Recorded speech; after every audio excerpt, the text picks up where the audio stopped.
movement, and here we go. Countdown has begun. Begin. Anyways.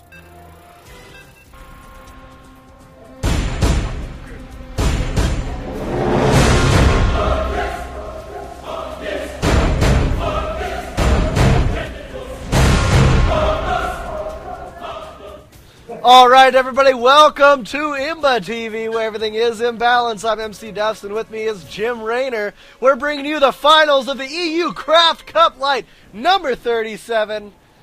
We do appreciate you watching, and let's get into it as we see BeastyQT facing off against Kare. And these players are sitting at 1-1. The person who wins this game takes the belt for the CraftCup Lite number 37. Why don't you go ahead and take it away, Jim? All right, BeastyQT appears to be interrogating Kare about who he really is. He's saying he's never seen him before, and Kare is saying he lives underground. So as a result, let's check the IP address on these replays, and let's find out who Kare really is. Yeah, from Norway, apparently. Well, what I'm going to do, actually, is I will put it in my, I do reports on the CraftCup, and if people want to see who Kare really is, check out the website, and I will do the research and find out for you guys who this man really is. And it will be on our new Imbalance.tv blog site as well. So. Now, we're noticing as well, Kare elected to pick this small map, so it's a best 2 out of 3 series. It's tied 1 game apiece. We started with 512 players, and the CraftCup Lite Championship will be decided on this one game on the smallest 1v1 map in the Blizzard map pool. Kare is moving out with a scouting SCV. BeastyQT is electing not to do any scouting. Standard start by BeastyQT, supply depot, barracks, refinery, all on his main base. No wall for BeastyQT, no wall off for Kare. Usually you don't wall when you're playing against Terran. BeastyQT does a lap around his base just to make sure there's no cheese activity going on the other side of his map, on the other side of his main base. Now, both players elect to get an orbital command. Both players are pumping out a Marine. BeastyQT's scouting SCV is about to enter Kare's main base. McDuffs, is there anything you'd like to add at this point? You know, I don't know, man. It doesn't look like we're going to see any type of all-in, but it's a little bit too early to say that. I just, you know, and BeastyQT frowning about losing that SCV. Yep, BeastyQT lost a scout. It's just hard to say at this point between these two. Kare is really good at counter scouting. That's right.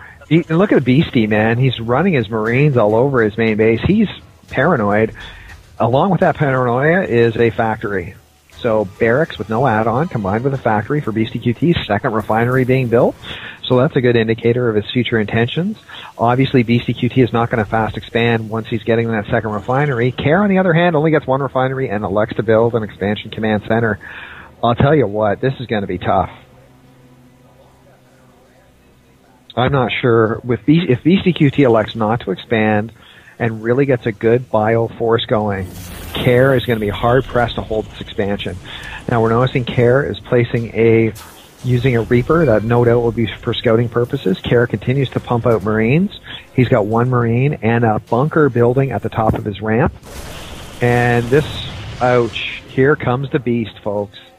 Here comes the Serbian Superman. 4 Marines, 1 SCV, unmolested, through the middle of the map. That's right. And he's going to have to back off. That bunker will shut that down. Alarm bells have to go off once he sees that bunker. I think we'll see a scan from BeastyQT.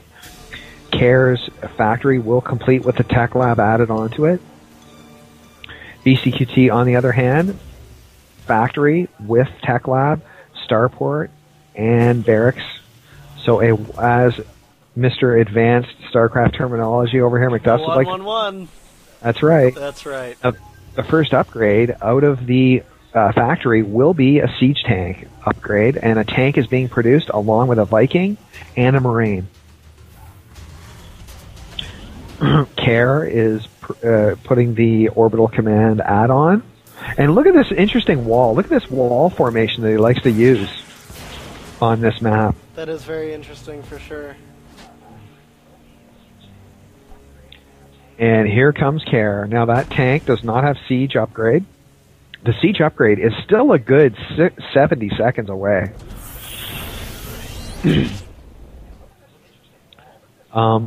At this point, Kare's got 27 SCVs, which is 3 more than BeastyQT. Kare's army consists of 1 tank and 6 Marines. BeastyQT's army consists of 1 tank, 1 Viking, 1 Hellion, and 7 Marines. Kare is expanding, and in a map this small, if Kare is able to hold off, and look at Beasty. Beasty already sees this. He could smell that expansion like a rat. Viking for Kare, and Kare's going for a second Viking as well. And on a map this small, every unit you build means something. BeastyQT has siege tech, and he will use it. So does Kare. BeastyQT's got a second tank, though. Kare's only got 1 tank. Oh, no, there's Kare's second tank. Oh, those Marines are toast. And the scan going down, and Kare's going to lose that tank. BeastyQT continues. Oh, he does lose the other tank. Pretty even here.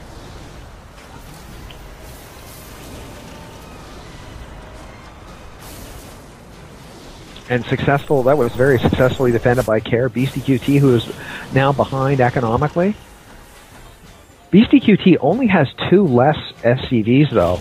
And if he can get up that second command center with it, yeah, and he will. So big Maynard transfer there. Yep. 34 SCVs for Kare, 31 for BeastyQT. And the CraftCup Lite number 37 championship on the line. 3 barracks. No add-ons on any of the barracks. 3 barracks, 1 factory, 1 starport. BeastyQT is still living off of 3 buildings, basically. And look at these scans. Multiple scans going down. That's right. As BeastyQT throws down a factory on the corner of his base. So he's going to have 2 factories here. And that factory... go ahead. I was just going to say, let's take a look at what Kare has. Kare has 4 barracks, 3 of them without add-ons, 1 factory and 1 starport. Starport has no add-ons. There is a tech lab on the barracks as well as a tech lab on a factory. And we do see that an expansion being planned to go down right now for Kare. Now, the one thing Kare really has going for him, Kare has got 4 Vikings. BeastyQT only has 2. So in any big extended tank war, Kare can hold the vision advantage.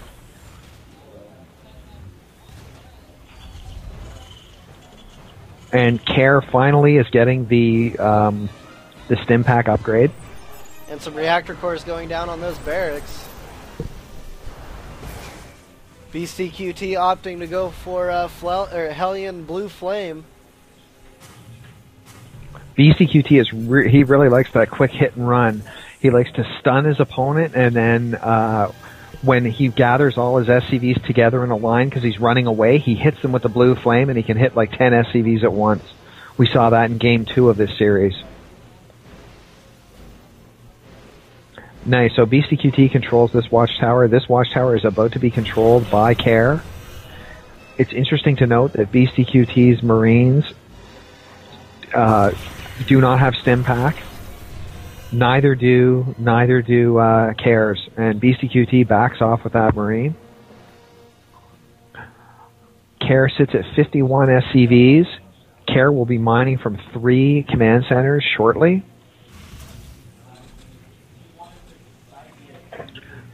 And I did not expect to see a game last this long and this many bases get taken. I'm pretty much blown away as well, Jim. These 2 players are like 2 heavyweights. Reaching for that belt in this cage match. Well, also the other thing, with a heavyweight, 1 shot and the game's over, so they're both afraid of each other's knockout punch. That's for sure. BeastyQT continues to pump out Vikings. I really like the way BeastyQT is playing this. He's now up to 5 Vikings, and he's going to produce Vikings 6 and 7. And speaking of knockout punches, what do we see here? Bunch of tanks, Marines, Vikings, and dropships. And he's going to try to take the middle of the map. Much like George St. Pierre controlling the center of the ring in UFC. Enough of these stupid analogies, though, folks.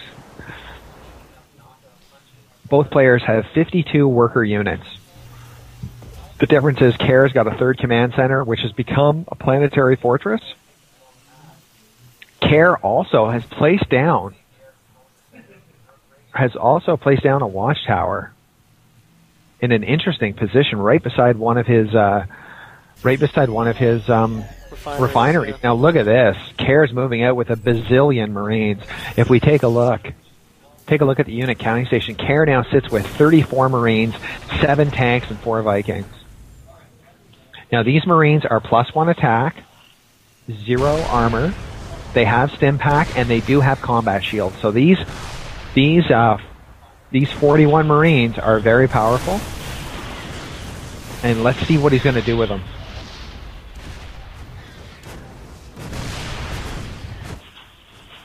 You see 2 more factories coming down from BeastyQT. He's hinting towards a mech ball. Well, the problem is Kare is cutting the entire map in half. Look at this, right. a second watchtower. Look at this placement. He's covering the whole map with watchtowers. BeastyQT's 3rd command center is going down now. BeastyQT now has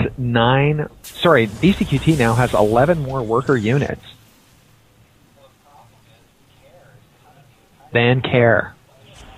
And Kare is going to try to basically put a diagonal line across this map. Oh, look at this. The Marines are going to be too late. These tanks are going to eat them up. Oh, look at the spread. Man. Wow. Actually, great job by Kare. Unbelievable, man. That was great the way he spread those Marines out. And that's part of the 200 people sitting in his basement controlling each one of those Marines. And look at this. BeastyQT is now caught out of position. He's in a bit of trouble. But Kare is now... Look at Kare losing Vikings. Losing dropships. The dropships are getting one-shotted by those pack of Vikings. That seemed pretty careless there for sure. It seems as though all Kare... Speaking of Kare, it seems like all he wants to do is just create this diagonal line across the map. Yep. Now, at this point, BeastyQT has got a 13 SCV lead. BeastyQT has 9 Vikings, 11 tanks, and only 1 Marine. On the other hand, Kare has got 60 Marines, 10 tanks, 1 dropship, and 0 Vikings. And you know what, man? BeastyQT just threw down another expansion command center. He just threw out, he just finished up one and orbital commanded it. And very interesting plays here. Be interesting to see where he's going to put it. Now look at this here. Look at what is this? Look at this dropship here. He's going to try to sneak this in here. What a great match here so far. I'll tell you what, if Kare controls both watchtowers, and if Kare has both of these watchtowers, Kare has complete vision of the whole map. That's right. He's got a whole vision. Nothing can get past him. And look, I think Kare is going to sneak this single What dropship. is with this command center here from BeastyQT? It's not going anywhere, I can tell you that. No way. Now, okay, BeastyQT's got 14 tanks. The tanks are at +2 attack. Kare, on the other hand, Marines are at +1 attack, +1 armor. They have stim back on combat shield. Now, these tanks are out of position. He's got to be really careful. It looks these like Marines, BeastyQT's trying to kite those Marines into his other tank fire. Oh, look at that. Oh, and look at they're going to come up and looks like Kare does a great job moving his units back just out of the range of the rest of those tanks. He does, and no Vikings at all from Kare. It's 63 Marines, 15 tanks. Basically, it's interesting to see Kare try to play this game with no Vikings. And I don't understand this BeastyQT move here from with his orbital Oh, look at command. this. This might be the game right here, man. It could be. These Marines stim up and move forward, catching a bunch of tanks out of position. But here come the Hellions. And the Vikings do land.